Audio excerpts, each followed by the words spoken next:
up, you guys? It's PokeGirl7 here, and today we have a bunch of news about the latest Pokemon Go update, and we also have some news about some upcoming events in Pokemon Go. So we have a lot to talk about in today's video, but before we get started, I just want to say, guys, I'm sorry for not uploading a lot of Pokemon Go vlogs lately. It has been absolutely horrible here in East Tennessee. It's been raining almost every single day, and it's been really hard to go out and film Pokemon Go videos, but thank God that Niantic has been really good with giving us a lot of events lately and a lot of updates lately, because I have something to talk about in today's video.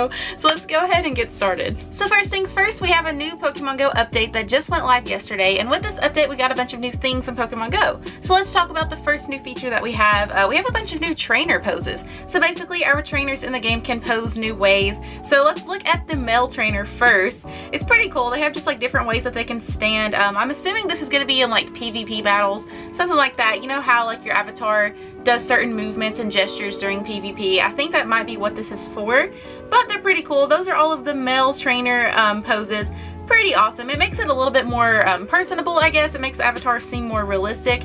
And now let's take a look at the female poses as well. I love these female poses. These are awesome. So it's kind of like the female version of all of the male poses. There's just a few different things that they do. So these actually aren't enabled in the update just yet. I don't know when these are actually going to go live in the game, but I don't know what they actually have in mind for these poses, but it's just pretty cool. Like I said, it makes the avatars seem a little bit more realistic, and it's always cool when they make the avatars do more or they're more customizable, because it just makes it seem more realistic, like I said. So another new feature we got with this update is a new way to filter through your Pokemon inventory. So we have new filters for searching for baby Pokemon, hatched Pokemon, and Pokemon that need an evolution item to evolve. So I don't think that this is actually live in the game yet, but let's go ahead and test it here. Let's first search for baby Pokemon. So let's type in baby. Oh, that's wrong. Baby. Okay, it didn't work, guys. I don't think it's live in the game just yet. Let's try hatched and see what happens. Nope, not live. And I think the last one was going to be with item. So this was found by data miners who data mined the code, but it is not in the update just yet, but we know this will be coming soon, which is awesome. I used to name my shiny baby Pokemon Baby just so I would have like a filter for them, but now they're going to have their own filter, which is going to be really cool. It's going to be easier to navigate through your inventory, so that's always a plus. So this next new feature is one of the most exciting ones in this update, guys. We have a new Pokedex rework for Pokemon that have multiple forms, such as Spinda, Deoxys, and even Arceus and Rotom. So first off, let's talk about Arceus. Arceus is a mythical Pokemon from the Sinnoh region, which we haven't ever seen in Pokemon Go before, and it has 18 different forms. So we know that Arceus is going to come to Pokemon Go one day anyways, but it's really cool to see that it's already going to be in the Pokedex with all of its forms, so that's really exciting. And guys, Rotom has been found in the game's code. All of the different Rotom forms, I think it has 6 different forms. All of the little icons for its forms have been found in the game's code. So I don't know how we're going to get Rotom in Pokemon Go, how they're going to distribute all of the different forms, but Rotom is a really interesting Pokemon from Generation 4. I think I forgot to mention that. So we know it's going to come one day. We just don't know exactly how, but it's really cool that they found the icons for all of its different forms in the game. And we also have all of these Spinda forms in the Pokedex, and they actually added a bunch of new ones. Like before, there were like 8 Spinda forms in the Pokedex that you had to collect, and apparently they are adding like a bunch more in there. So there's going to be a bunch more forms to get. Maybe they would even add the shiny Spinda, so you would be able to get like a shiny Spinda of each form too. I don't know. There's just like a bunch of blank circles in the Pokedex. I'll put a picture up right here. We don't know if that means like those are going to be spots for the shiny variants of each form, or if it's just going to be a bunch of new regular forms. Either way, it's really exciting that we're going to keep getting new Spindas, because in the main series, Spinda has an infinite amount of patterns, and it's going to be cool if they incorporate more patterns into Pokemon Go. And also, guys, they did find the defense and speed forms of Deoxys in the game's code, and it's going to be in the Pokedex. So of course we know we're going to be getting the defense and speed form of Deoxys very soon. We've already seen the normal and attack form, so we got to get the other 2 soon, but it's just really exciting that we're finally seeing all this stuff in the game's code, and it's going to be out really soon. So let's take a step back and talk about Arceus for a minute. So Arceus is a mythical Pokemon, so I'm pretty sure it's going to be an EX raid boss. I'm thinking probably after we see the defense and speed forms of Deoxys. So it might be a little bit of time before we actually see Arceus in the game, but I really think it's going to be an EX raid boss. I don't really think it's going to be a special research quest, just because usually the mythical Pokemon we have in those quests are kind of like the smaller ones, such as like Jirachi, Celebi. You know, they're different. Even though they're mythical Pokemon, they're just different. So Deoxys is like one of the stronger, tougher mythical Pokemon, and they put it in EX raids, so I kind of think that's what they're going to do with Arceus. They could surprise us. I don't know. That's just my own theory. But I am curious how they're going to distribute all 18 forms of Arceus. If they go at the same rate that they've been releasing the forms of Deoxys, and keep in mind there's only 4 of those, it's going to take absolutely forever to get all 18 of Arceus. So I'm kind of hoping that when you defeat an Arceus raid boss, it'll be random which form you get. And if you don't collect all of the forms, that's just tough luck, because how else are they going to do this?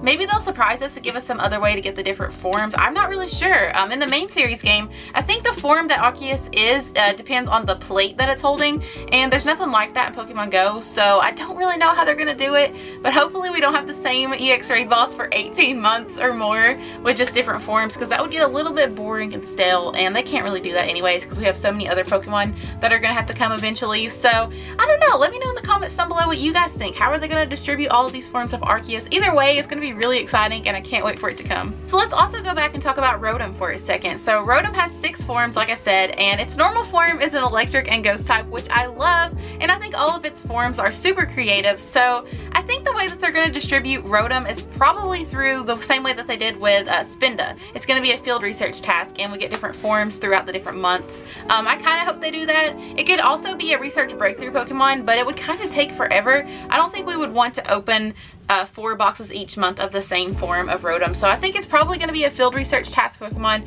but they could surprise us with something else. I don't know, but I love Rotom. It's a super creative Pokemon, and it's adorable. So I do want to clarify that all of these things have been found in the game's code, but they haven't went live yet. It's just interesting to see that they're in the game. Okay, so that's all for this new Pokemon Go update. Now we have some Pokemon Go event news. So on March 13th, between 12 to 1 p.m. your local time, we're going to have an event called Legendary Lunch Hour. So basically what this is for 1 hour, you're going to have an increased amount of legendary raids in your area. I think it's going to be every single gym for an hour is going to have a legendary raid boss in it. So if you're free from 12 p.m. to 1 p.m. your local time, March 13th, try to go do some legendary raids. I think it's creative. Niantic has said that this is kind of like an experimental event, so we don't know how well this is going to go. We're going to see what the feedback is for this. A lot of people don't have a lunch hour at that time or whatever. A lot of people aren't free at that time, but you know, not every event is for every single trainer.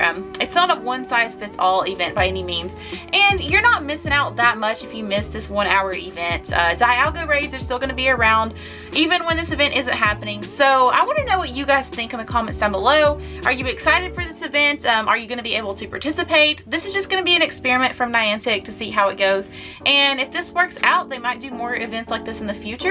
Who knows? It seems like they're just kind of testing the waters a little bit. I personally would like something like this a little bit later in the day, because in my area it seems like people don't really have a lunch hour from 12 to 1 or like in the middle of the day. Most people just wait till they get off work to play Pokemon Go, which is like 4 or 5 p.m.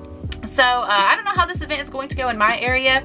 I don't know if I'm actually going to be able to participate because a lot of the trainers aren't really out that time of day, but we'll just see how it goes. Like I said, let me know in the comments down below. It's just cool that Niantic is kind of playing around a little bit. And last but not least for the Pokemon Go news is, of course, the Battle Showdown event is still going on until March 12th at 1 p.m. Pacific time. And right now is a great chance to get Shiny Mankey and Shiny Machop in Pokemon Go. And I've been trying to get those. I've been doing some live streams hunting those, and you know, I've been going pretty hard and haven't got one yet. So hopefully I get lucky with a Shiny Machop or Mankey soon, or both. That would be amazing. But guys, don't forget, we also have double catch, raid, and battle Stardust during this event. We have double XP for gym badges, and you can earn up to 5 items from trainer battles every day. So I think it's usually 3, and now you can get up to 5. So that's like up to 5 Sinnoh Stones, rare candies, Stardust, anything like that. It's an awesome event, guys. I really like this one. We also have the new fighting type move, Power Up Punch. I tested it in my last Pokemon Go vlog, and it's a really good move. So this event is awesome, guys. Take advantage of it. It ends on March 12th, and try to get those shinies. So that's all for the Pokemon Go news, but before I go, I just want to say thank you so much to everyone who has picked up my St. Patrick's Day shirt. I really love it. If you haven't picked it up yet, St. Patrick's Day is coming really soon, so make sure you pick up one, guys. It's not going to be available for much longer, but thank you to everyone who has got it so far. I absolutely love this shirt, and it's been a lot of fun making these shirts, and all of the support for my merch has been crazy, so thank you so much. Alright guys, so I'm going to wrap up this video right here. Thank you so much for watching. If you enjoyed it, make sure you smash that like button. Hit subscribe if you're new to the channel to join my Gengar gang, and I will see y'all in the next video. Bye!